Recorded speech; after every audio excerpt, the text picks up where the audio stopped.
오늘 우리에게 주시는 말씀을 같이 나누겠습니다. 요한복음 9장 1절부터 7절까지의 말씀입니다. 요한복음 9장 1절에서 7절까지의 말씀인데 저 한 절, 여러분 한 절, 그리고 마지막 7절 말씀은 한 목소리로 읽도록 하겠습니다.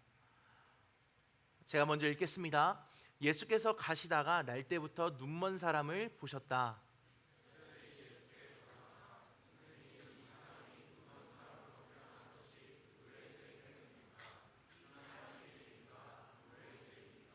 예수께서 대답하셨다. 이 사람이 죄를 지은 것도 아니요 그의 부모가 죄를 지은 것도 아니다. 하나님께서 하시는 일들을 그에게서 드러내시려는 것이다.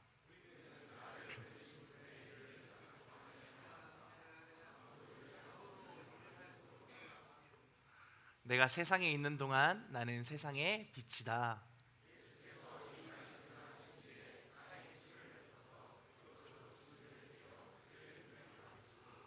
네, 7절 말씀 함께 읽겠습니다. 그에게 실로암 못으로 가서 씻으라고 말씀하셨다. 실로암은 번역하면 보냄을 받았다는 뜻이다.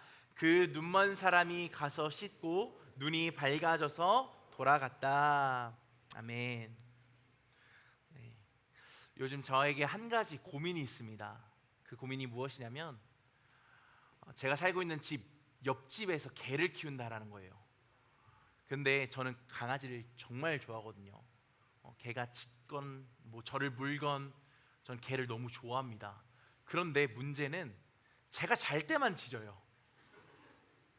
그래서 막 너무 스트레스를 받는 거예요. 그래서 진짜 한마디를 해야겠다 이러고 집에서 TV를 보고 있는 중에 또 짖는 겁니다. 한 9시쯤 됐을 거예요. 그래서 제가 자리에서 소파에서 벌떡 일어났습니다. 그래서 안 되겠어, 오늘은 내가 옆집에 한 소리를 해야겠다 라고 일어났는데 마침 TV에서 묻지마 칼부림에 대한 뉴스가 나오는 거예요. 그 이야기를 보는데 저도 모르게 뭐 한 번 정도는 더 봐줄까? 라는 마음으로 소파에 앉았습니다. 그렇게 며칠이 지났어요. 그동안 계속해서 제 스트레스가 쌓였겠죠. 그러다가 출근길에 그 옆에 집을 드디어 만났습니다. 강아지를 산책시키시더라고요. 나이가 지긋하신 할머니셨습니다. 그러더니 할머니가 저를 보고 이렇게 말씀하시는 거예요. 저한테 총각이라고 그러셔서 기분이 조금 좋았습니다. 총각, 내가 개를 키우는데 이 개가 애교가 너무 많고 사람을 너무 좋아해서 막 좋아서 짖는다라는 거예요. 그러면서 저한테 이렇게 말씀하셨습니다. 혹시나 피해가 되걸랑 내가 이 강아지를 다른 데로 줄까도 고민 중이라고. 그런데 이 개가 얼마나 나한테 소중한 개냐면 남편을 잃고 혼자서 살아가고 있는데 딸이 선물해 준 개라는 거예요. 그러면 제가 거기서 뭐라고 대답하겠습니까? 그래요, 잘 생각하셨습니다. 딴 데로 보내셔야죠. 제가 이렇게 말할 수 있었을까요? 아니요. 네? 전 그런 사람이 아닙니다. 그래서 그럼요. 아이고, 저는 신경 쓰지 않으셔도 됩니다. 저는 귀가 어두워서 사실 걔가 짖는지도 잘 몰랐어요. 이렇게 뻔뻔하게 이야기했던 기억이 있습니다. 그런 에피소드가 요즘 있었어요. 이 일을 겪으면서 제게 들었던 한 가지 생각이 있습니다. 그 생각이 무엇이냐면 우리는 눈에 보여야 이해를 해요. 반대로 우리는 눈에 보이지 않으면 그 상황을 우리가 부단히 이해하려고 노력해도 온전히 그 안에 있는 내막을 이해하기 어렵다라는 겁니다. 그런 의미에서 말씀도 마찬가지예요, 여러분. 말씀을 설교 시간에 귀로만 들으면 이해하기가 어렵습니다. 그런데 말씀을 여러분의 눈으로 직접 보고 경험하는 순간 말씀이 여러분들에게 이해가 돼요. 그런 의미에서 목사님이 항상 말씀을 띄워주잖아요. 말씀을 여러분들의 눈으로 보고 함께 읽으라는 겁니다. 그렇게 해서 여러분 오늘 이 말씀을 통해서 여러분들에게 하나님의 은혜가, 하나님의 일하심이 이해가 되고 또 경험되어지는 시간이 되시기를 주님의 이름으로 축원합니다. 네, 고맙습니다. 오늘 우리가 함께 나눌 성경의 이야기는요, 요한복음에 등장하는 6번째 표적 이야기입니다. 벌써 요한복음의 표적 이야기가 끝을 향해 달려가고 있는데요, 오늘은 예수님께서 길을 가시다가 한 사람과 만나고 대화하고 그 사람에게 여러 가지 일들을 행하시는 내용을 담고 있습니다. 바로 태어날 때부터 눈이 먼 사람을 고치시고 회복시키시는 이야기입니다. 예수님께서 길을 걸어가시다가요, 눈이 먼 사람을 보십니다. 그것을 보는 제자들이 예수님께 이렇게 물어요. 요한복음 9장 2절의 말씀이에요. 우리 한 목소리로 같이 읽어보도록 하겠습니다. 시작.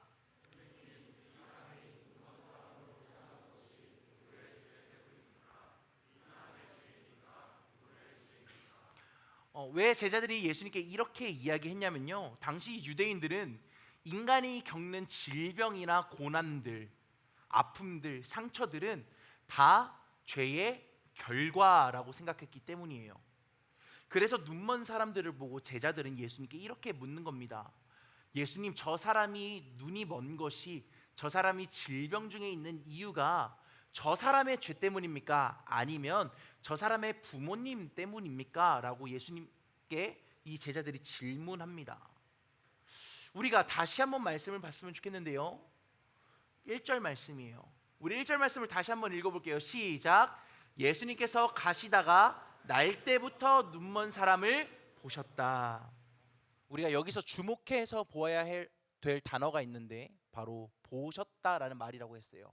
헬라어로 에이도라는 말인데, 우리가 눈으로 보다, 그리고 우리가 지식적으로 알다라는 뜻도 함께 가지고 있습니다. 설교를 시작하면서 목사님이 이야기했지만, 보는 것이 곧 아는 것으로 이어지는 개념이에요. 예수님께서는요, 눈을 먼 사람을 보시자마자 그 사람이 어떤 사람인지를 아셨다라는 겁니다. 그는 어떤 사람이었어요? 태어날 때부터 눈이 먼 사람이었습니다. 인생을 살아가다가요, 불의의 사고로 아픔을 겪고 있는 사람들이 있습니다. 인생을 살아가다가 사는 중에 눈이 먼 사람이라면 그래도 이 세상에 대한 이해가 조금은 있었을 거예요. 하늘이 오늘 너무 파래, 구름은 뭉게뭉게 떠 있고 오늘 밤하늘의 별은 반짝반짝 빛이 나 라고 이야기하면, 그래도 눈으로 이 세상을 보았던 사람이라면 어느 정도 이해를 할 수 있습니다.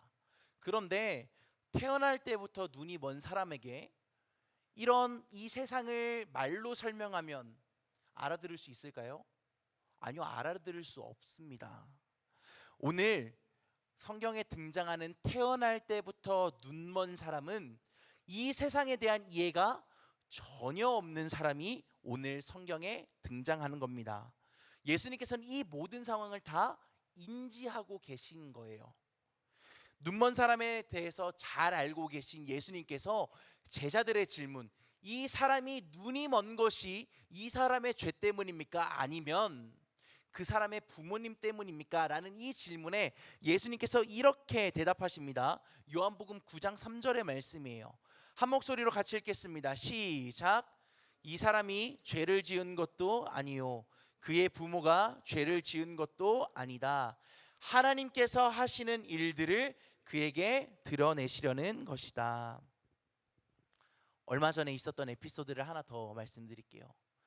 9월 1일 날 세 달 특세가 끝나고요, 대표단 학생들과 또 선생님들 몇 분과 함께 식사를 하러 갔어요. 그런데 저희 대표단 회장 박주원 학생이 이제 내년에 신학대학교를 가겠다고, 목사님 보고 와, 목사님처럼 멋있는 목사님이 되고 싶다고 그랬죠? 지어내는 말이 아닙니다, 여러분. 그러면서 같이 밥을 먹으러 갔어요. 근데 저 친구가 저한테 이렇게 이야기를 하더라고요. 목사님, 인간은 선합니다. 인간은 태어날 때부터 선한 성선설을 저는 믿습니다 라고 이야기하는 거예요. 근데 그 이야기를 듣는데, 저 아이의 저 순수한 마음을 그대로 받아들여 줘야 될까, 아니면 철저하게 깨부셔 줘야 될까? 제가 어떻게 했을까요? 철저하게 깨부셔 줬습니다. 나쁘다고 하면 안 돼요. 진실을 이야기해 준 거예요. 여러분은 어떻게 생각하세요? 인간은 태어날 때부터 선하다고 생각합니까? 나는 성선설을 믿습니다 하시는 분 손 한번 들어줄래요? 나는 성선설입니다. 우리 혹시 학부모님들께서도 있으신가요? 네, 몇 분 계시네요. 그럼 아니면 인간은 태어날 때부터 악하게 태어났습니다라고 생각하시는 분 손 한번. 손을 안 든 사람은 나라는 존재에 대해서 별로 관심이 없으신 분들인가요? 네, 알겠습니다. 인간은 선하게 태어났는가라는 이 질문에 목사님이 감히 이야기해 주자면 아닙니다. 인간은 선하게 태어나지 않았습니다. 왜인지 그 이유를 이야기해 줄게요. 선이라는 것은요, 단순히 도덕적이고 율법적인 윤리적인 일들을 말하는 것이 선이 아닙니다. 우리가 오해해서는 안 돼요. 예수님의 이 말, 이 사람은 죄가 없다, 그리고 그 사람의 부모도 죄가 없다라는 말은 이 사람이 도덕적으로 윤리적으로 흠이 없다라는 말이 아니에요. 하나님께서 인간을 창조하시고 그 창조된 인간을 보시면서 보시기에 심히 어땠다고 말씀하세요? 좋았다라고 말씀하세요. 여기서 말하는 좋았다라는 말이 원어적인 토브, 선을 뜻합니다. 하나님께서 인간을 창조하실 때, 처음 아담과 하와를 창조하실 때는 선하게 창조하신 게 맞아요. 그런데 인간에게 한 사건이 일어납니다. 어떤 사건이 일어나요? 선악과를 먹게 되는 사건이 일어납니다. 그로 인해서 어떠한 일이 발생돼요? 하나님과 나와의 사이가 완전히 단절되어 버려요. 그래서 하나님과 연결되어 있기 때문에 그 하나님의 선이 곧 나의 선으로 이어졌었는데, 하나님과 단절이 일어나는 그 순간 어떤 일이 인간에게 놓여져요? 우리가 성경책을 통해서 끊임없이 볼 수 있잖아요. 계속되는 전쟁, 질투, 시기, 미움, 증오, 폭력, 살인, 그리고 질병.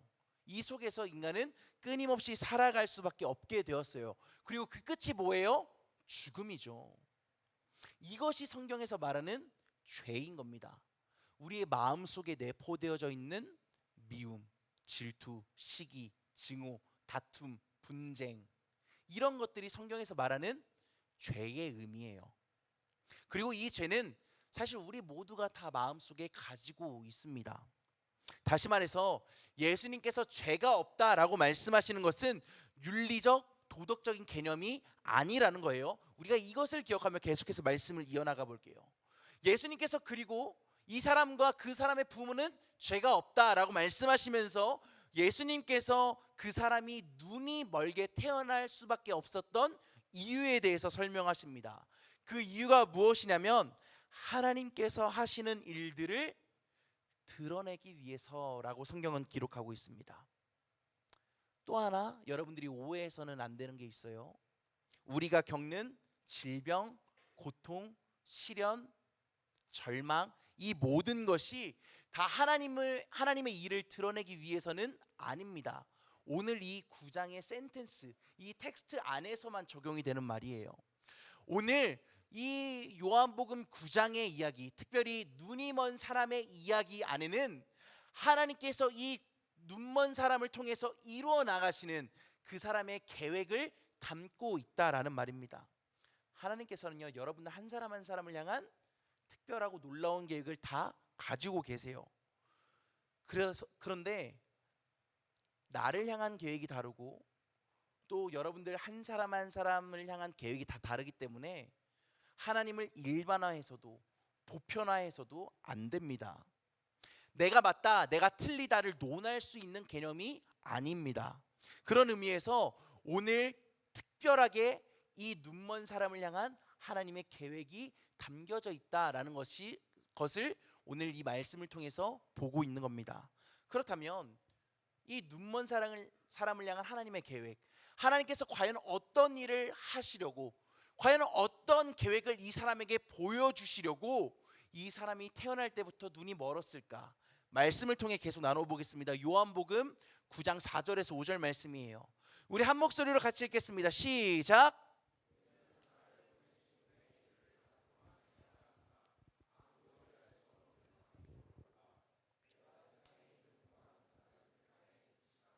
여러분, 우리가 볼 필요가 있어요. 지금 이 눈먼 사람에게 빛이 존재해요?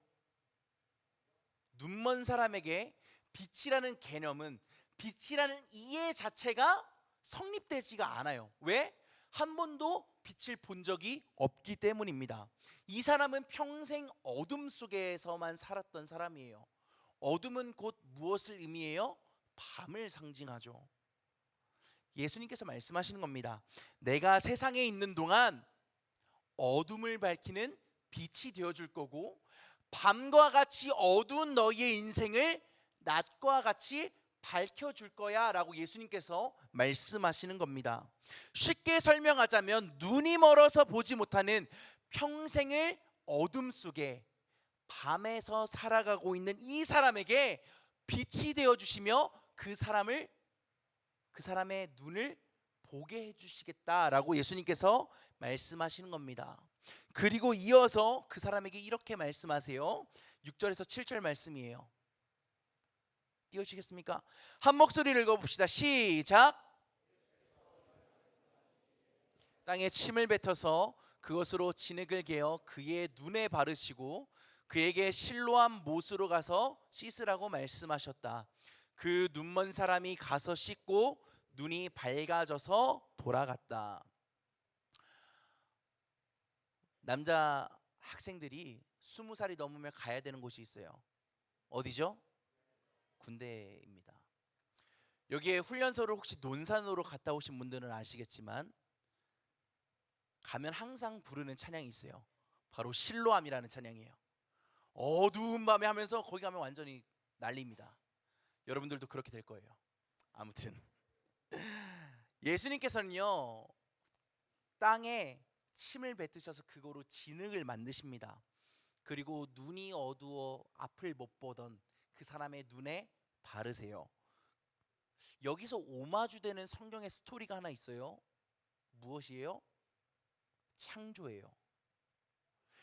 신이, 하나님이, 그리고 예수님이 흙으로 무언가를 만드시는 장면은 성경에서 딱 두 번 등장합니다. 첫 번째는 창세기에 등장하고 두 번째가 이 요한복음에 등장해요. 즉 오늘 예수님께서는 새로운 창조를 말씀하고 계신 거예요.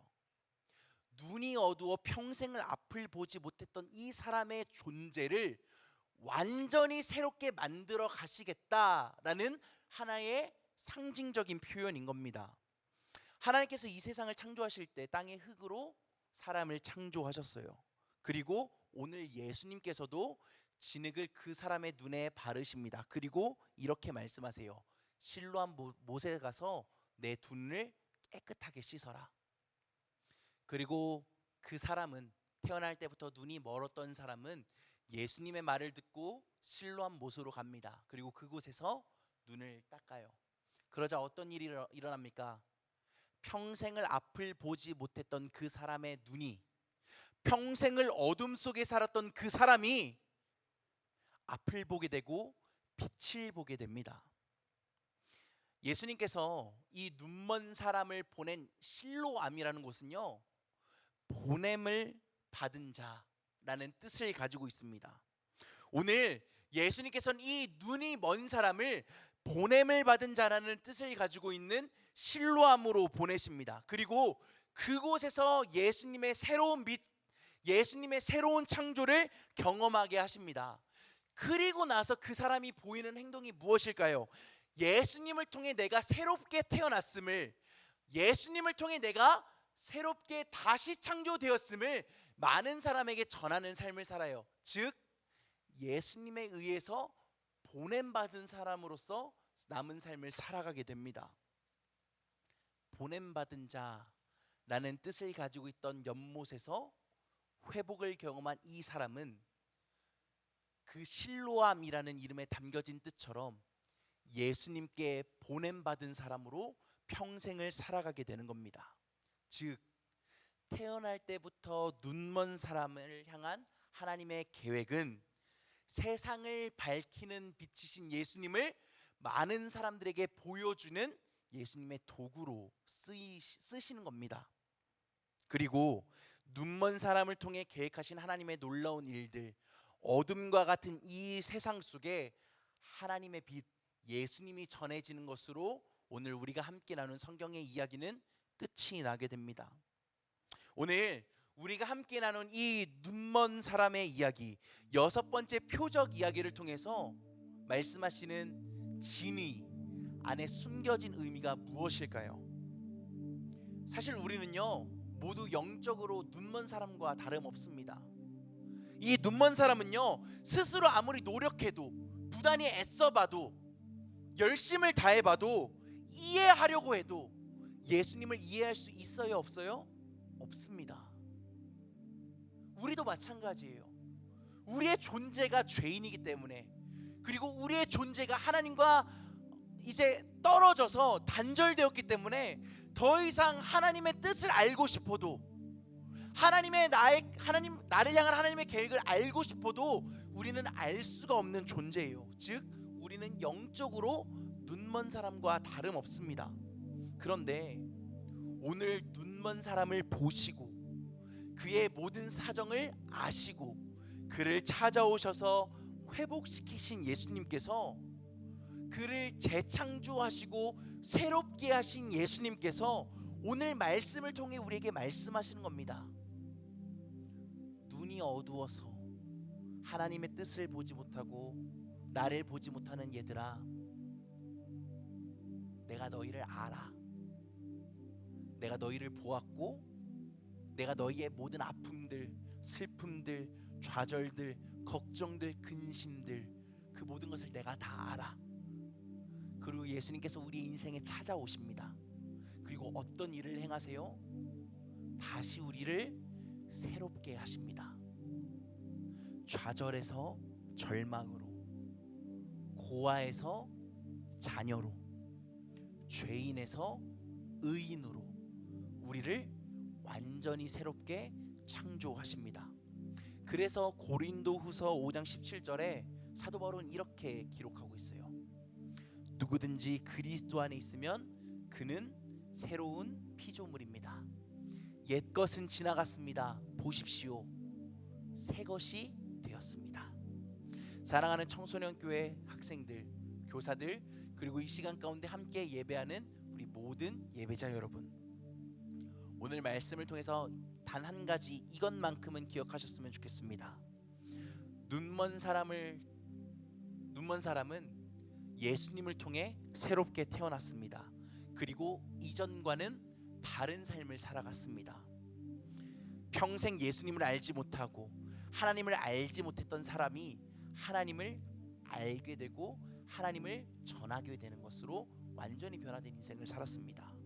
뿐만 아니라 그는 그의 전부가, 그의 인생의 모든 것이 예수님이 되었습니다. 왜냐하면 평생 눈 멀었던 사람이 눈을 떠서 처음 본 것이 예수님이었기 때문입니다. 눈먼 사람에게 예수님은 그의 전부였습니다. 사랑하는 여러분, 예수님을 통해 우리는 새롭게 거듭났습니다. 새롭게 태어났습니다. 죄인에서 의인으로, 고아에서 자녀로, 절망에서 소망으로, 지옥에서 천국으로 우리의 모든 인생이 완전히 변화되게 되었습니다. 그렇다면 여러분 어떤 인생을 살아가시겠습니까? 이전과 같이 좌절과 절망의 자리에서 어둠 속에서 살아가시겠습니까? 아니면 빛이신 예수님을 마음에 품고 이제는 하나님의 자녀로, 예수님을 따르는 사람으로, 예수님을 전부로 고백하는 그리스도인으로 살아가시겠습니까? 간절히 바라기는 어둡고 혼란한 이 시대에 우리의 빛이 되신 예수님을 여러분들 마음 가운데 품고 예수님을 평생 전하며 살았던 이 오늘 고침받았던 눈먼 사람처럼 여러분의 삶의 자리에서 예수님을 드러내고 하나님의 자녀로 살아가는 저와 여러분들이 되시기를 주님의 이름으로 간절히 축원합니다. 이 시간 함께 마지막으로 찬양하고 오늘 예배를 마치도록 하겠습니다. 함께 찬양합시다.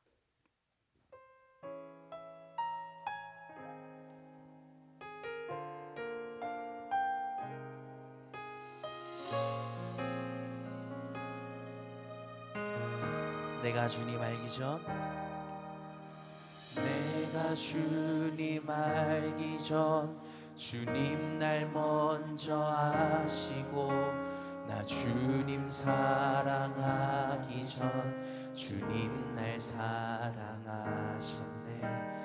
나를 이미 아시고 내 죄 사하기 위하여 그 아들을 보내셨네. 그 아들 우리 처음부터 한 번 더 고백할까요?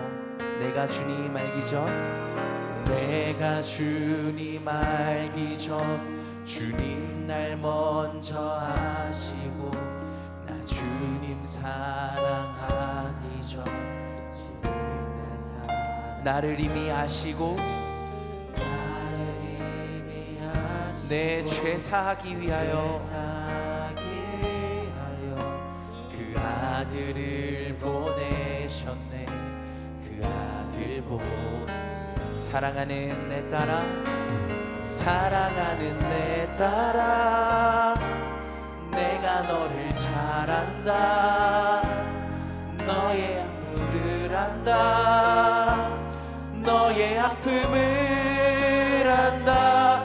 사랑하는 내 딸아, 모난 네 마음까지도 이미 넌 알고 있단다. 너는 내게 와. 우리 시간 한 번 더 고백할 때 모두 다 자리에서 일어나서 우리를 자녀로 부르신 그 하나님 앞에 결단하며 고백했으면 좋겠습니다. 우리 한 번 더 믿음으로 내가 주님 알기 전 주님 날 먼저 아시고 나 주님 사랑하기 전 주님 날 사랑하셨네. 나를 이미 아시고 내 죄 사하기 위하여 그 아들을 보내셨네. 그 아들 사랑하는 아들아, 사랑하는 아들아, 내가 너를 잘 안다. 너의 눈물을 안다. 너의 아픔을 안다. 사랑하는 아들아, 모난 네 마음까지도 이미 넌 알고 있단다. 너는 내게 와. 우리 한 번 더 고백합니다. 사랑하는 아들아, 사랑하는 아들아, 내가 너를 잘 안다. 너의 눈물을 안다. 너의 모든 아픔을 안다. 사랑하는 아들아, 모난 내 마음까지도 이미 널 알고 있단다. 너는 내게 와. 무거운 짐진 자 모두 내게로 오라. 무거운 짐진 자 모두 내게로 오라. 모두 내게로 오라. 내가 너희를 쉬게 하리라. 내가 너희를 쉬게 하리라. 너는 내게 와. 우리 한 번 더 고백합시다. 무거운 짐진 자, 무거운 짐진 자 모두 내게로 오라. 모두 내게로 오라.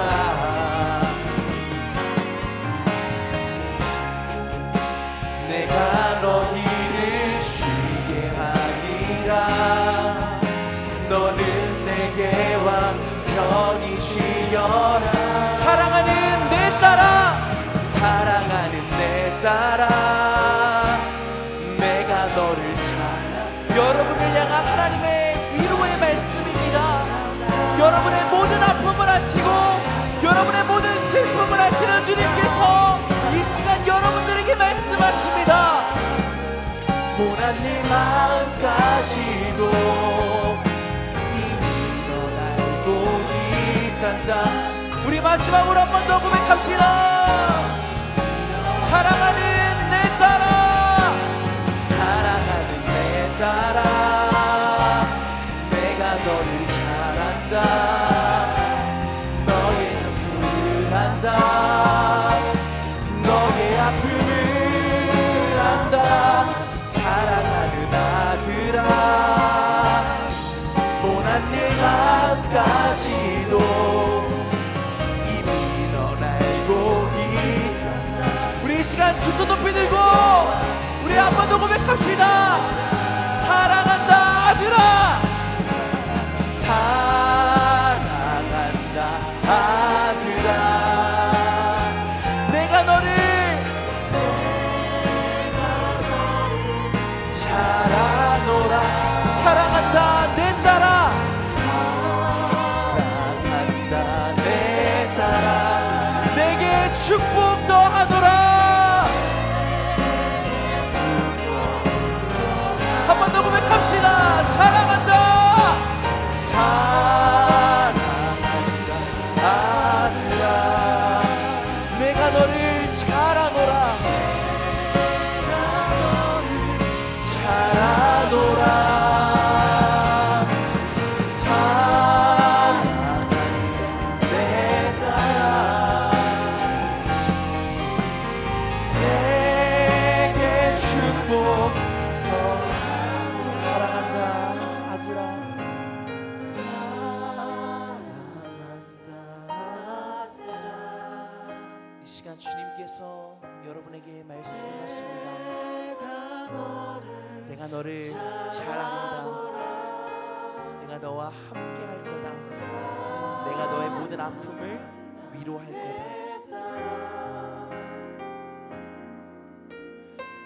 내게 축복 더. 마지막으로 고백합시다. 사랑한다. 사랑한다 아들아, 내가 너를 잘 아노라. 사랑한다 내 딸아, 내게 축복 더하노라.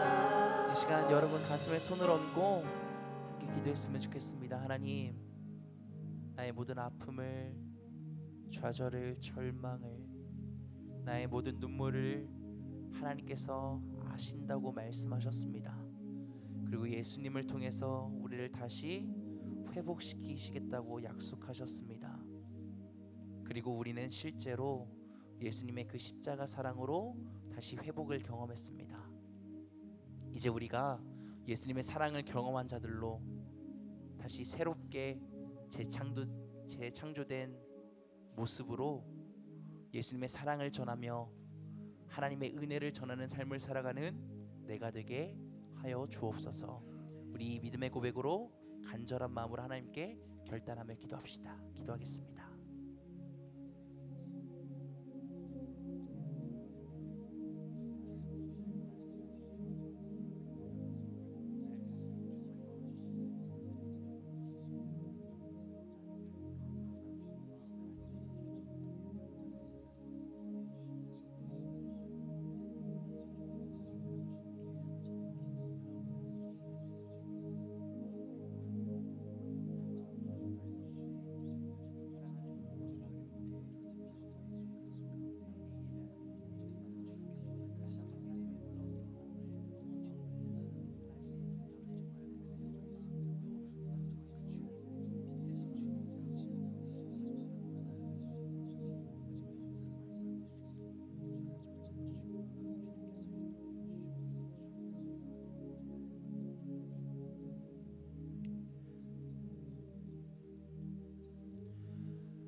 하나님, 다시 한번 우리를 자녀 삼아 주시겠다고 약속하신 그 한없는 사랑에 우리의 모든 마음의 정성을 하나님 앞에 드립니다. 자격 없는 나를 사랑하는 아들로, 사랑하는 딸로 다시 하나님의 품에 안겨주시니 우리는 그 하나님을 자랑하며 이제는 새롭게 거듭난 자로서 이 세상 속에서 예수님을 전하고 하나님을 전하며 살아가는 우리 모두가 되게 하여 주시옵소서. 마음이 아픈 자, 몸이 병든 자, 상처 입고 아픔이 가득한 사람들, 이 모든 것을 예수님께서 아신다고 말씀하셨으니 이들에게 인간이 줄 수 없는 하늘의 위로와 하늘의 축복과 하늘의 신령한 복을 이들에게 넘치게 허락하여 주옵소서.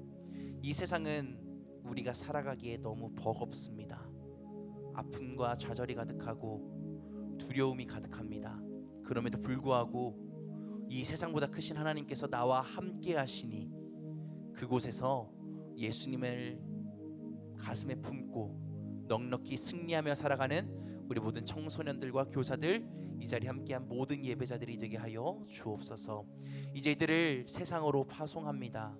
이들이 밟는 모든 걸음걸음에 하나님의 일하심과 하나님의 나라가 드러나게 하여 주시고 이 어두운 세상의 빛으로 맛을 잃어가는 이 세대 속에 소금의 역할을 감당해 하나님 앞에 귀하게 쓰임받고 칭찬받는 하나님의 모든 자녀들이 되게 하여 주옵소서. 이 시간 하나님 앞에 우리의 마음과 정성, 물질도 봉헌합니다. 이 예물이 쓰이는 곳마다 하나님의 나라가, 하나님의 사랑이 전해지게 하시고 어려운 사정으로 드리지 못한 손길들 위해 하나님께서 함께하여 주셔서 매일매일 하나님께서 허락하시는 만나의 축복을 누리는 모든 청소년들이 되게 하여 주옵소서. 이제는 우리 구주 예수 그리스도의 은혜와 아버지 하나님의 사랑하심과 성령 하나님의 감화감동 동행하시는 은총이 다시 한번 하나님의 자녀로 살기로 결단하며 하나님을 자랑하며 하나님을 삶 속에 전파하기로 다짐하고 돌아가는 사랑하는 모든 청소년들과 교사들, 모든 학부모님들과 이들의 가정과 이들의 모든 생업 가운데 이제로부터 영원토록 함께 하시기를 간절히 축원하옵나이다. 아멘.